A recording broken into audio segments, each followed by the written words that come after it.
వర్షాకాలంలో చల్లని చెరుకు రసం తాగడానికి చాలా మంది ఇష్టపడుతుంటారు. చెరుకు రసంలో విటమిన్లు, ఖనిజాలు, యాంటీ ఆక్సిడెంట్లు పుష్కలంగా ఉండటంతో శరీరానికి తక్షణ శక్తిని అందిస్తుంది.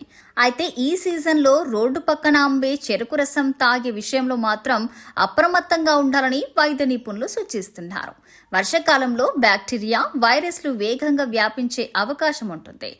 పరిశుభ్రత లేని ప్రదేశాల్లో తయారు చేసిన చెరుకు రసం తాగితే కలరా, టైఫాయిడ్, డయేరియా, కామెర్లు వంటి ఇన్ఫెక్షన్లు వచ్చే ప్రమాదం ఉంది. అలాగే రసంలో వేసే ఐస్ పరిశుభ్రమైన నీటితో తయారు చేయకపోతే గొంతు నొప్పి, జలుబు, ఇతర ఆరోగ్య సమస్యలు కూడా వచ్చే అవకాశం ఉంటుంది.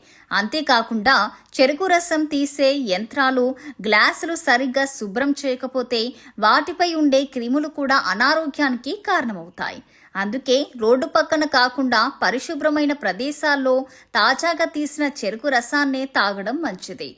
ఐస్ లేకుండా తాగడం మరింత సురక్షితం. అలాగే రసం తీసిన వెంటనే తాగాలి. ఎక్కువసేపు నిల్వ ఉంచిన రసాన్ని తాగకూడదు. మధుమేహం లేదా జీర్ణక్రియ సమస్యలు ఉన్నవారు చెరుకు రసం తాగే ముందు వైద్యుల సలహా తీసుకోవడం మంచిది. మొత్తానికి చెరుకు రసం ఆరోగ్యానికి మేలు చేసే పానీయమే. కానీ వర్షాకాలంలో పరిశుభ్రత విషయంలో జాగ్రత్తలు పాటిస్తేనే దాని ప్రయోజనాలకు సురక్షితంగా పొందవచ్చు.